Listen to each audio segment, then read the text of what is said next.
integrity is more important than partisan interest. I would thank the chair and yield the floor. Mr. President. The senator from Florida. Mr. President, while my colleague from Alabama is still here, I want to talk about a certain national championship game that just occurred. But before I do, I want to say that a lot of the expressions of frustration that my colleague has expressed, frustrations that are shared by this senator, not the specifics, but the fact that the Senate is not working like it should. Indeed, the Congress is not working like it should. But I would remind anyone that is listening to these words, the old adage, it takes two to tango. And if anything's going to get done, there's going to have to be a meeting of the minds between the parties, recognizing that you can't have it all one way and your way. Now, there are legitimate grievances in what has led to the dysfunction of the United States Congress, and we can speak here today with regard to the Senate. Authorization committees that have been so important in the history of this country and the functioning of the Congress at times are irrelevant, that they have not only been overtaken, but the appropriations process has been overtaken as well. When you cobble together these huge appropriations bills that are nothing but a continuation of the previous year's appropriations with some tweaks, where is the input of the members? In the past, it's been Mount Olympus that has come together at the last minute in an emergency situation to cobble together something to keep the government functioning. Now, that's not rational decision-making. It's not what we call around here as regular order. It certainly isn't the authorization of bills, and it certainly isn't the appropriations of the government according to that authorization for appropriations. So as we get on down the line, I want to continue to work with my colleague, who I have had the pleasure, the privilege of working with, as we have worked on very thorny issues in the past, on the Strategic Subcommittee of Armed Services, on national missile defense, and the senator and this senator have been able to come together in agreement on those thorny issues years ago. But times have changed, and this place is not functioning. And it's going to take an extra special effort on both sides of that aisle that has become too big of a dividing line in our ability to get things done. And so I would say that I want to empathize with the senator's frustration and let him know that there's frustration on this senator's part as well. Now, I'm going to take advantage of the fact that the senator from Alabama is here, because we are bringing forth today a resolution that will pass by unanimous consent if the senators from Alabama will so agree. But the fact is that it was a marvelous national championship game. And whichever one, it was obvious that one was going to be number one and the other one, as it turned out, was going to be number two, as it should have been in the entire national collegiate football program. And so I want to tell the senator how much I admire his university, Auburn University, and that it is my privilege to speak on behalf of the Florida State University, and it's no question. You knew that whoever ended up with the score by the end of the game, that they were the national championship team, and lo and behold, did that score go back and forth. And with a little over a minute left, Florida State, led by their Heisman Trophy winner quarterback, took it down the entire length of the field. It was a sight to behold, and so I just wanted to say those words while the senator from Alabama was here. Mr. President, Senator, I yield. I think it's a remarkable thing, Senator Nelson. You know, some people think our young people aren't willing to work, they're not willing to discipline themselves, but those two teams played their hearts out, and they didn't get there working at it a few weeks ago.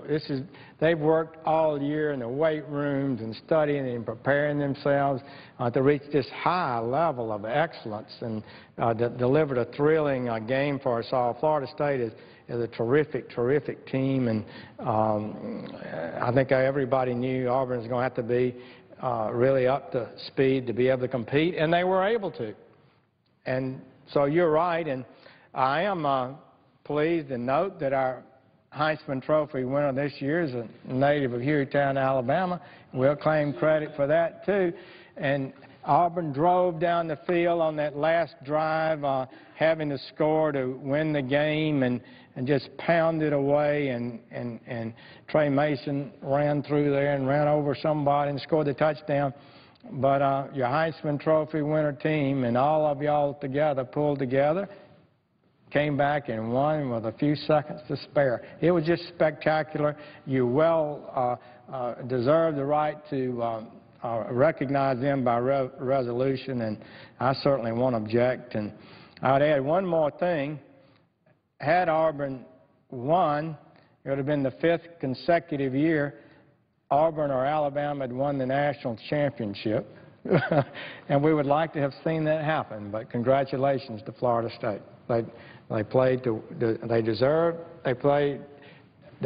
to win, and they played well enough to win and did win. Now, this senator, Mr. President, is wearing a garnet and gold tie, and I noticed the senator from Alabama is wearing a crimson tie, but certainly his allegiance is orange and blue, I take it. Orange and blue, and I celebrate them, and I did have my Auburn tie on the day of the game, but I love Alabama. It's a fabulous program, and I spent 3 years there and remain a big fan. I'm maybe one of the few people in the state that really, truly have a divided allegiance about who to be for. Both are super universities. And I would say, Senator Nelson, as I've shared with you, I'm really impressed with the University of Florida, where my grandson had some great surgery done there by one of the finest doctor in the world, I believe, for the condition he had, and he's done so well. And we should, I know both of us are proud of the great institutions in our state. Thank you. Mr. President, this resolution awaits unanimous consent by the Senate, which I assume will occur today. We tried it for last Thursday night before the Senate adjourned, but I think that all of the things have been cleared, and the resolution will commemorate the fact that Florida State is now the BCS champion. Senator Rubio and I have introduced the resolution. It commends the university for the 34-31 championship game, which the senator from Alabama and I have just talked about, and it caps a remarkable season of 14-0 for the Seminoles, led by head coach Jimbo Fisher and his Heisman quarterback, Jameis Winston, who this senator will concede to the senator from Alabama that he is originally from Hueytown, Alabama, which is not too far north of the Florida line. And so for all the players, the coaches, the students, the staff, and indeed the fans, all of those of Florida State have made the university and the entire state of Florida very proud by winning this game in such an exciting and hard-fought and well-fought game. And so I'm grateful to our Senate colleagues for passing this resolution later today. And Mr. President, I would like permission to speak on another topic. Senator may proceed. Thank you, Mr. President. Well, yesterday marks the 4th anniversary of the devastating earthquake that hit Haiti on January the 12th, 2010. The Geological Survey said that precisely at 4:53 p.m. local time, the Caribbean and North American plates moved, resulting in a major earthquake of a 7.0 magnitude with aftershocks greater than 5.0 that continued for months afterward. It's been described as the largest urban disaster in modern history because in just 30 seconds, more than 10 million cubic meters of rubble were created, enough to fill dump trucks parked bumper to bumper all the way from Key West, Florida, to the northern tip of the state of the presiding officer, Maine, and then back again. That's how much rubble was created. And we remember today 230,000 victims of the earthquake, one of the deadliest in history. The earthquake also resulted in over 300,000 injuries and left 1.5 million people homeless. I went to Haiti immediately after the earthquake. It was a horrifying aftermath. And during the last 4 years, the path to the recovery for Haiti has been very slow and arduous, particularly because that poor country has also faced so many other plagues, rainstorms, the edges of hurricanes, vicious outbreak of cholera, and many other tropical storms. Long-term reconstruction and rehabilitation is going to continue to take years, but the Haitian government, with the support of the United States and the international community, hopefully it's going to keep the country moving forward. This past year, I visited with President Martelly and his officials, and they are making progress, and the international community has stepped up. But nobody has stepped up like the United States. We have led an unprecedented recovery effort, $3.5 billion for initial humanitarian needs and long-term assistance in health, infrastructure, rule of law, food, economic security. And so in this last visit, just this past August, I saw many of those reconstruction efforts already completed and others that are still well underway and others that are showing notable progress. But there's so much to be done. But the Haitian people are incredible. They are resilient. They're resourceful. They are a proud people.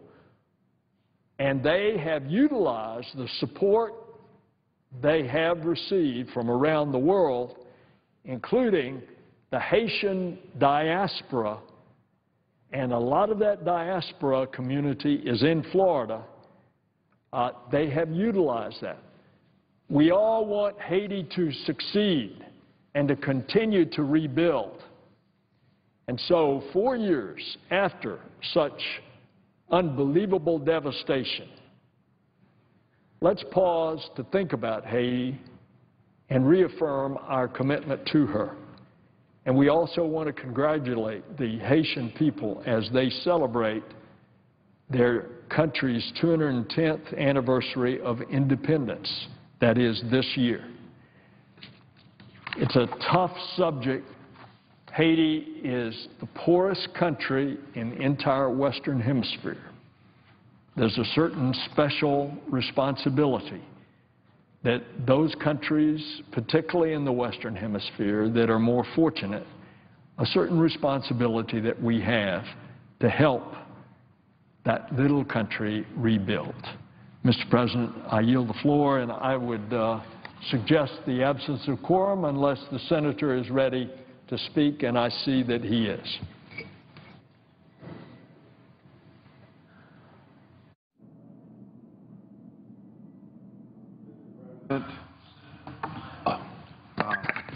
I would ask, since I just arrived on the Senate floor, is it appropriate for me to speak on the judicial nomination we'll be voting on? Senator may proceed. Okay. We're going to vote on the third of 3 nominees to the D.C. Circuit. Today it'll be Judge Robert Wilkins. I'll oppose the judge's nomination, just as I did when the Senate rejected the same nomination in November last year. This circuit, of course, is far and away the least busy in the country. This is one of the reasons why the Democrats blocked nominees to this very same circuit based on the very same arguments regarding caseload during the Bush administration. There were only 2 differences between then and now. Back then, the caseload was even higher, and back then, there was a Republican in the White House. Today, of course, there's a Democrat in the White House and also a Democrat majority here in the Senate. So today, by pushing this nomination for a circuit where there aren't more judges needed based on caseload, I say that the Senate majority, meaning the Senate Democrats, don't want to play by the same rules that they pioneered or by the same standards they established during the Bush administration. So even though the Senate considered and rejected this nomination just a couple months ago, today, once again, we'll be voting on Judge Wilkins' confirmation. We'll vote on the judge's nomination today because on November 21st, last year, the majority leader and the Senate majority invoked the so-called nuclear option. So in one fell swoop, the majority leader did more damage to the institution than I've witnessed in more than 3 decades of service here in the Senate. In fact, when the majority leader broke the rules to change the rules last November and tossed aside 2 centuries of Senate history and precedent, he likely did more damage to this institution than any leader who preceded him. It was a power grab. Of course it was a power grab. But it was more than that. It was fundamentally has altered the way that the Senate operates. It stripped the minority of its rights under the rules, of course, but it was more than that as well. It cheapens the world's greatest deliberative body.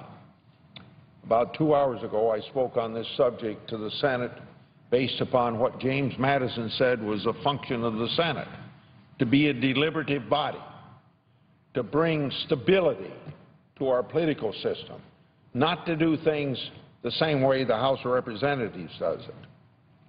So, as a result of the nuclear option, the Senate design has been forever altered. And it did it via brute force with zero buy-in from the minority. The result, as we've seen over the last 2 months, is less cooperation and more partisanship, something that the people of this country abhor. Now, that's before you consider the current state of affairs regarding amendments here on the Senate floor. The majority leader routinely blocks all senators from offering amendments by doing what we call filling the tree with amendments, and then sets aside his blocker amendment for only those amendments that the leader considers appropriate for us to discuss. When you take into consideration the inability of senators to offer amendments of their choosing and combine it with the leader's decision to strip the minority of their right to extended debate on nominations, it becomes clear why today's Senate operates the way that it does. There are two great rights that U.S. senators have: the right to debate and the right to amend. That's what makes us a deliberative body. That's what makes us so much different than the House of Representatives. By stripping away, on one hand, the right to extend the debate on nominations and denying senators, on the other hand, the right to offer amendments, the leader has taken those two rights and shredded them. It's to a point where some members of this body don't even have the full appreciation for the way the institution used to operate. So is it any wonder that it's difficult to get things done in today's Senate? Is it any wonder senators don't feel compelled to work and consult together? So today we will vote on a nomination that the Senate rejected just a couple months ago. And now, perhaps because the other side is having a bit of buyer's remorse, some of my colleagues have been doing their best to rewrite history. Senate Democrats claim that Republican opposition to the D.C. Circuit nominees was, in their words, unprecedented, but conveniently failed to mention that Senate Democrats set the standard during the Bush administration when they blocked qualified nominees to the D.C. Circuit based on caseload, which is the same argument I use, but in those days the caseload was even heavier than it is today.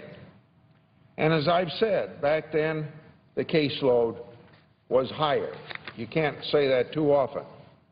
The fact of the matter is that D.C. is the most underworked circuit in the nation.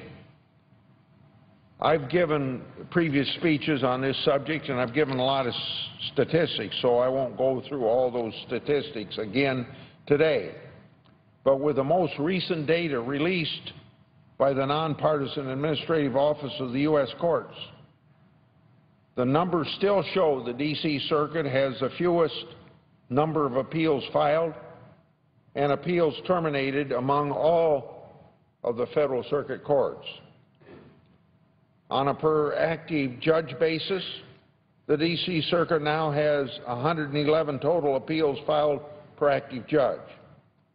The national average is over 3 times higher at 377.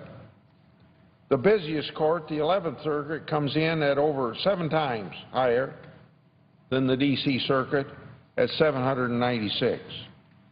In other words, a federal appellate judge sitting in Florida has a workload 7 times heavier than the circuit judge sitting here in D.C.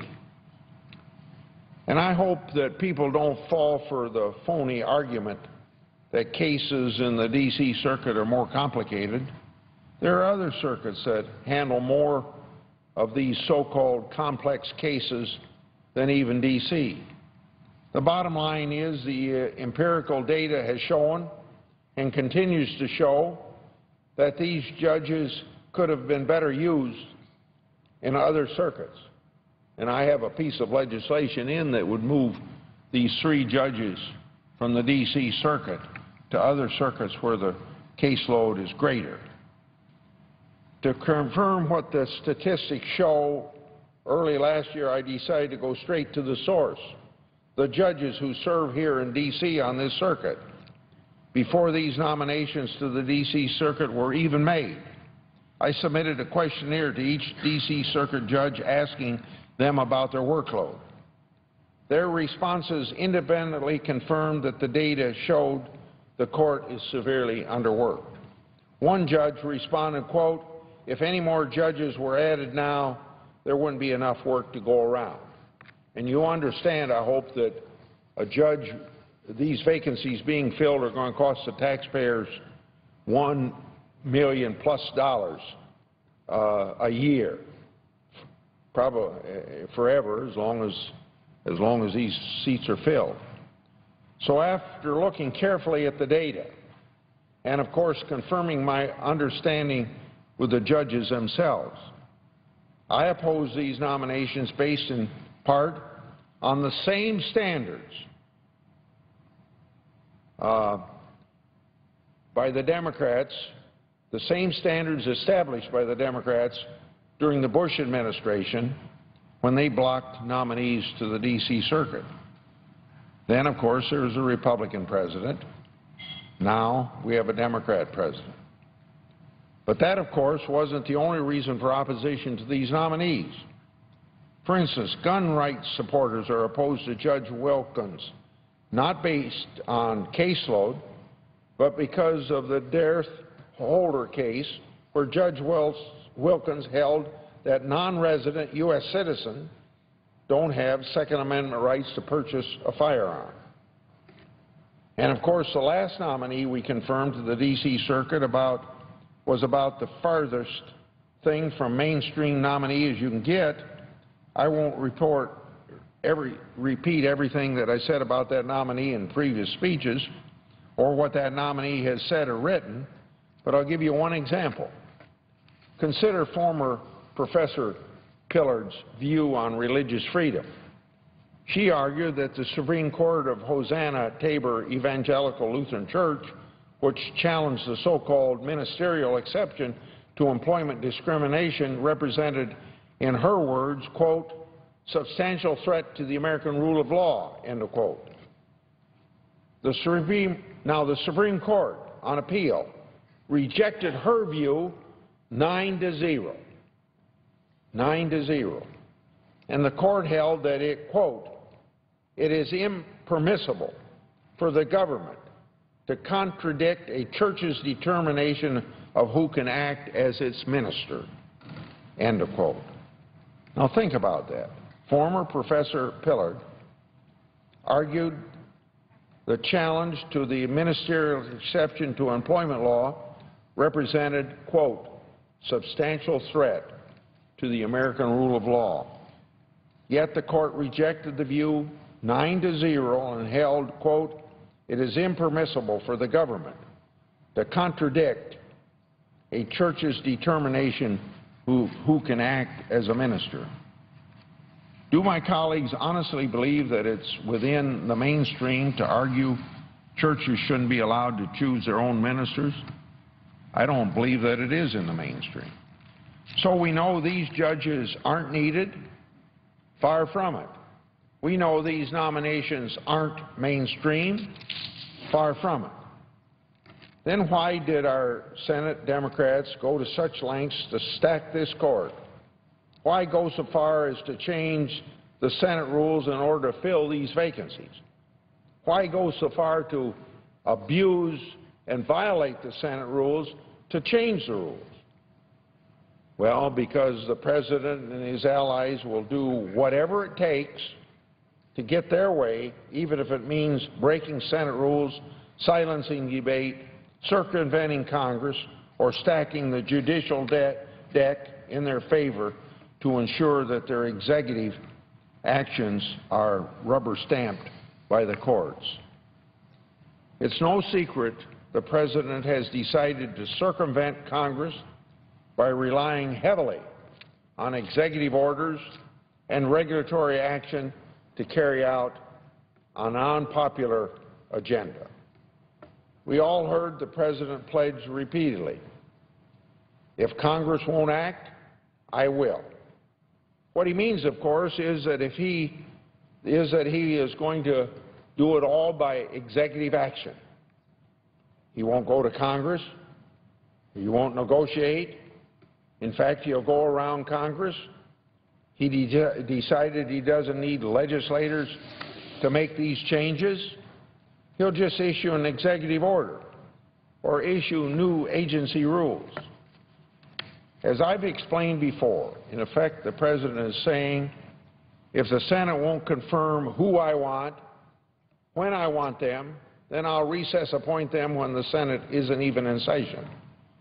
Or on another time, the President would say, if Congress won't pass cap-and-trade fee increases, then I'll go around the Congress and do the same thing through administrative action at the Environmental Protection Agency.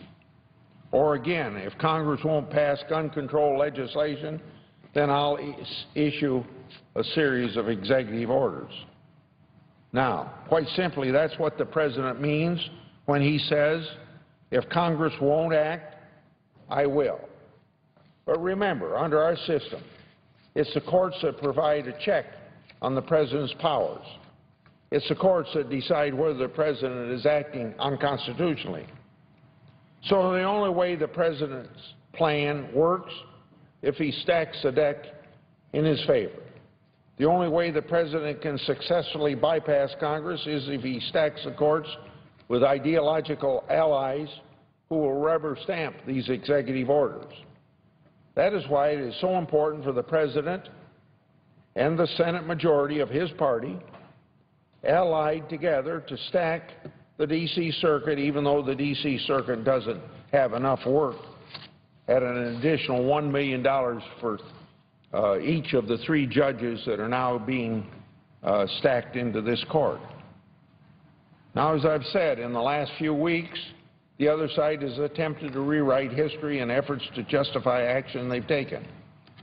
But the other side's effort to rewrite history isn't limited to the history of the D.C. Circuit in particular. It extends to the number of so-called filibusters during the past few years. Several times last week, the Senate majority claimed the Republicans filibustered 20 of Obama's district court nominees. According to their narrative, only 23 nominees have been filibustered in the history of the United States Senate, and 20 occurred in the past 5 years. That's not remotely true, and the majority knows that. As near as I can tell, this claim is based on the number of times a cloture motion has been filed on district court nominees. Of course, everyone knows a cloture petition isn't a filibuster. A filibuster is a failure to end debate.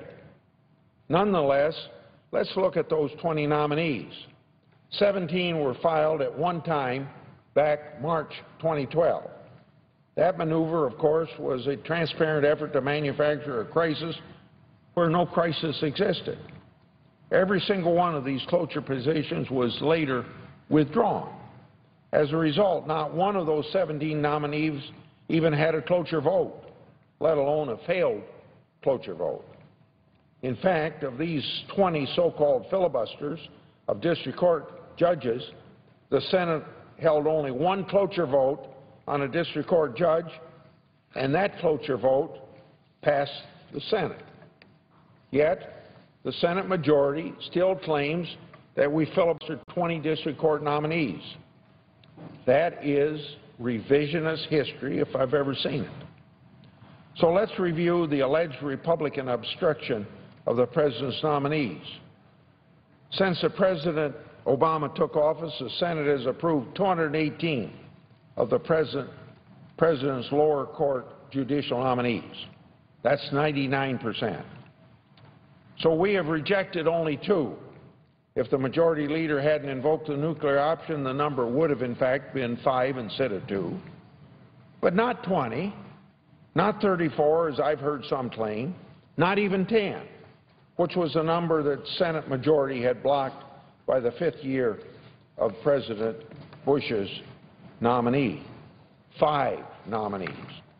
At the end of the day, the majority was willing to toss aside 2 centuries of Senate practice and tradition over just 5 judicial nominees.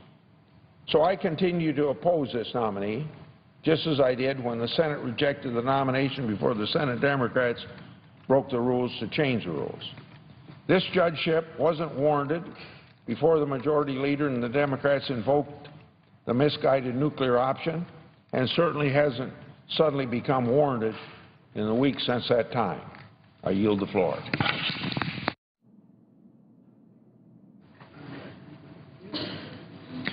Under the previous order, clerk will call the roll. Mr. Alexander.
Majority Leader. I shall now consent the call to quorum be terminated.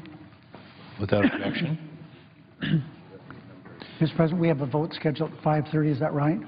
That's correct. Under the previous order, the Senate will proceed to executive session to consider the following nomination, which the clerk will report. Nomination, Robert Wilkins of the District of Columbia to be United States Circuit Judge for the District of Columbia Circuit. Mr. President, Majority Leader. the Republican leader and I have had a number of conversations today about how we should proceed on unemployment insurance.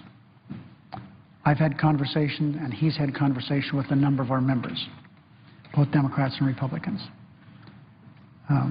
Right now, because the vote's not scheduled till 5:30, it's been difficult for me, and I'm quite certain for the Republican leader, to talk to all the necessary people involved in trying to come to some conclusion as to how we should proceed in this legislation.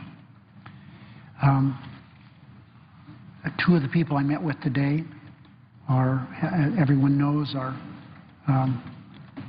people who are trying to work something out. That's Senator Collins and Senator Heller.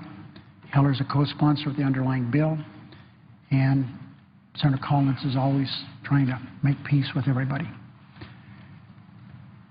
And they've made a proposal. I have the outline of that proposal, and I appreciate their good work.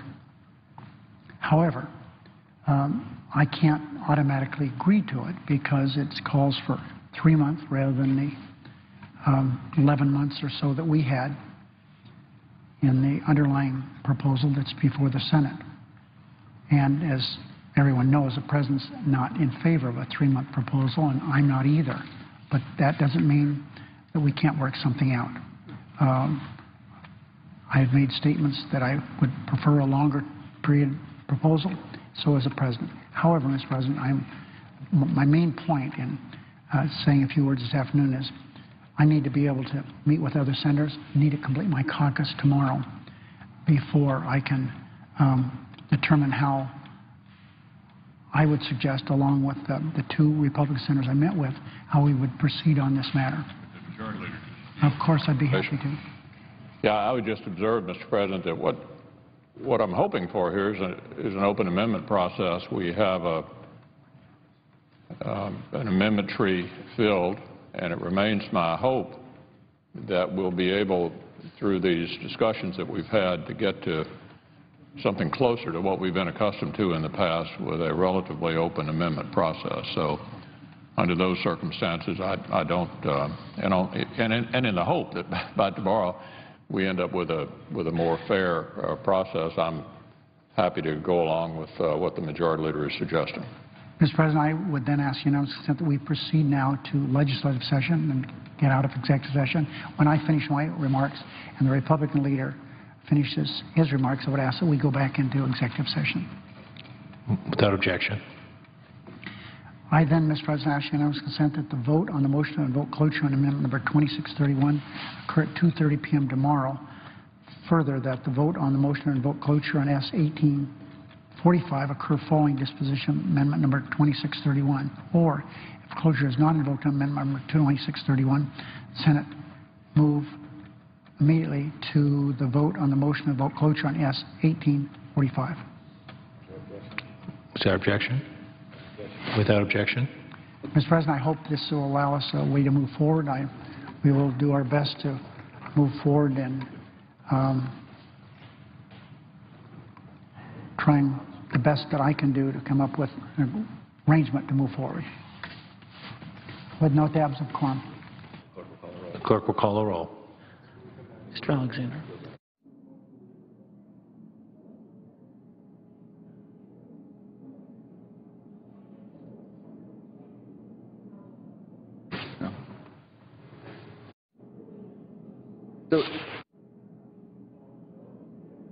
Mr. President, Senator from Maryland. I ask unanimous consent that the quorum call be dispensed with.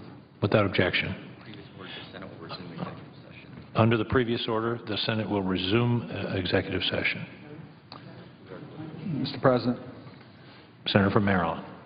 If I understand it, we are on the nomination of Judge Robert Wilkins. Senator is correct. I rise today in strong support of the nomination of Judge Robert L. Wilkins to be Circuit Judge for the United States Court of Appeals for the District of Columbia Circuit. I was pleased to introduce Judge Wilkins to the Judiciary Committee in September, and the committee favorably reported his nomination in October. He was filibustered in November, and I'm pleased that we are reconsidering his nomination today. Judge Wilkins currently serves as a federal district judge for the United States District Court for the District of Columbia. So he's a district court judge today, confirmed by the United States Senate for a lifetime appointment, and now has been nominated by President Obama to fill the circuit court, that is the court above the district court for the District of Columbia. I am happy that we're going to get a chance to vote on the merits of his confirmation. Judge Wilkins is a native of Muncie, Indiana. He obtained his B.S. cum laude in chemical engineering from Rose-Hulman Institute of Technology and his J.D. from Harvard Law School. Following graduation, Judge Wilkins clerked for the Honorable Earl B. Gilliam of the United States District Court for the Southern District of California. He later served as a staff attorney and as head of special litigation for the Public Defender Service for the District of Columbia. He then practiced as a partner with Venerable, specializing in white-collar defense, intellectual property, and complex civil litigation before taking the seat as a district court judge. Besides Judge Wilkins' professional accomplishments as an attorney, he has also played a leading role as a plaintiff in the landmark civil rights case in Maryland involving racial profiling. During his tenure with the Public Defender Service and in private practice, Judge Wilkins served as the lead plaintiff in Wilkins versus the State of Maryland, a civil rights lawsuit against the Maryland State Police for a traffic stop they conducted on Judge Wilkins and his family. So let me just give you a little bit of the circumstances of what Judge Wilkins went through. In 1992, he attended his grandfather's funeral in Chicago and then began an all-night road trip home with 3 of his family members. Judge Wilkins was due back in Washington, D.C. the coming morning for a court appearance as a public defender. A Maryland State police trooper pulled over their car. The police detained the family and deployed a drug-sniffing dog to check the car after Judge Wilkins declined to consent to the search of the car, stating there was no reasonable suspicion. The family stood in the rain during the search, which did not uncover any contraband. Judge Wilkins later wrote, and I quote, "It is hard to describe the frustration and pain you feel when people pressure you to be guilty for no good reason, and you know that you are innocent. We fit the profile to a T. We were traveling on I-68 early in the morning in a Virginia rental car, and my cousin and I, the front seat passengers, were young black males. The only problem was that there was no dangerous armed drug trafficker.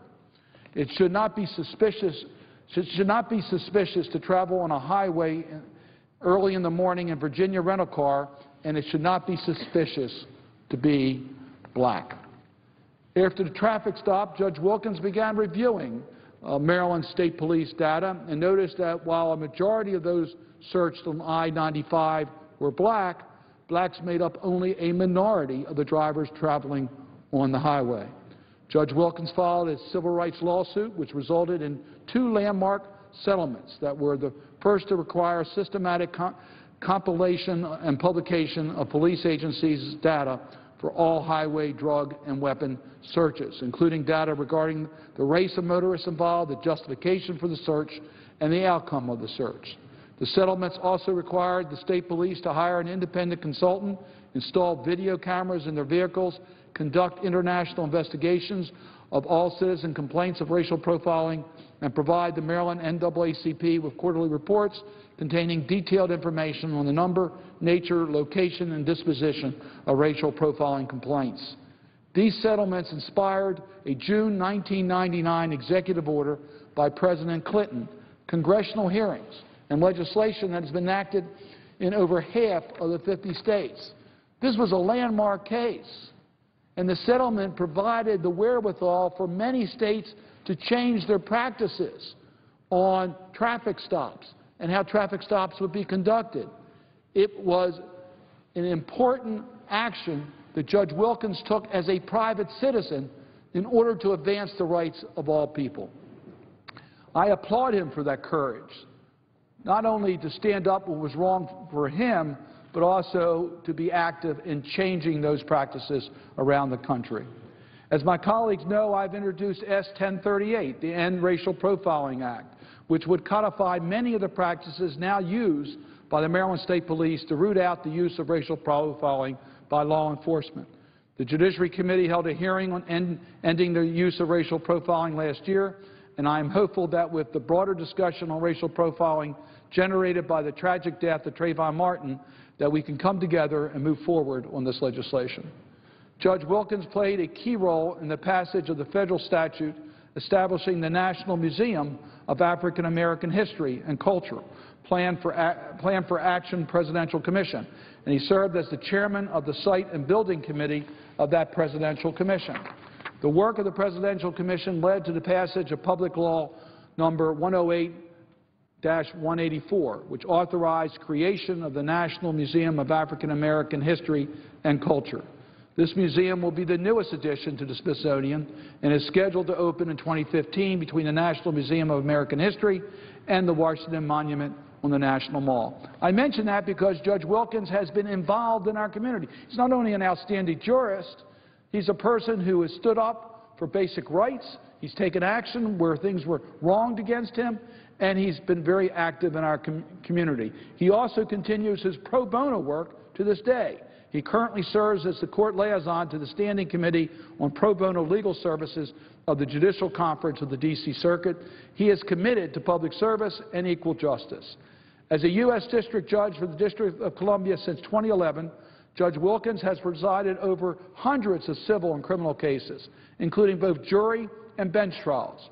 Judge Wilkins already sits on a federal bench which hears an unusual number of cases of national importance to the federal government, including complex election laws, voting rights, environmental security, and administrative law cases. Indeed, Judge Wilkins has been nominated for the appellate court that would directly hear appeals from the court on which he currently sits. He understands the responsibilities of the court that he's been nominated to by President Obama. The American Bar Association gave Judge Wilkins a rating of unanimously well qualified to serve as a federal appellate judge, which is the highest possible rating from the nonpartisan peer review.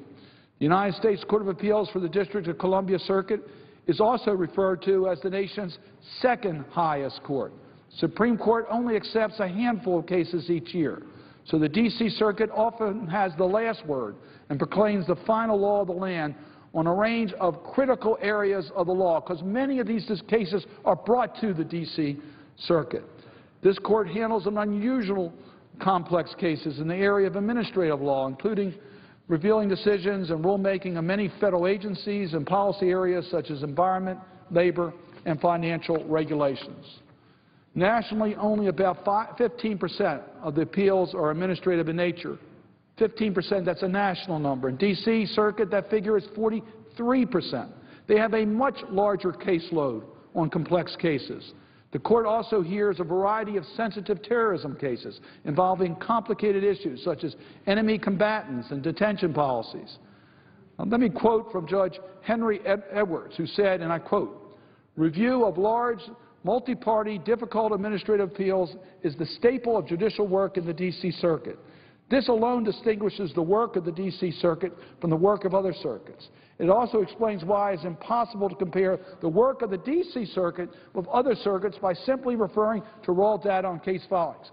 End quote. I mention that because there have been some here who say the workload of the court. The workload of the court requires us to fill this vacancy. Chief Justice Roberts noted, and I quote, "About two-thirds of the cases before the D.C. Circuit involve the federal government in some civil capacity, while that figure is less than 25% nationwide." End quote. He also described the D.C. Circuit's unique character as a court with special responsibility to review legal challenges to the conduct of national government. He should know Justice Roberts came from that circuit court. We have a person who is eminently qualified for this position, and that's Judge Wilkins. We have a need to fill this vacancy. The Senate should carry out its responsibility, and we're going to have that chance very shortly. Let me remind my colleagues that the Senate unanimously confirmed Judge Wilkins in 2010 for his current position, and he has a distinguished lifelong record of public service. I am pleased that we have moved forward to get an up or down vote on this nomination. I ask the Senate and my colleagues to support the confirmation of this eminently qualified judge. With that, Mr. President, I would yield the floor and suggest the absence of quorum. Clerk will call the roll. Mr. Alexander.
Mr. President. The senator from Nebraska. Mr. President, I ask that the quorum call be dispensed with. Without objection. Under the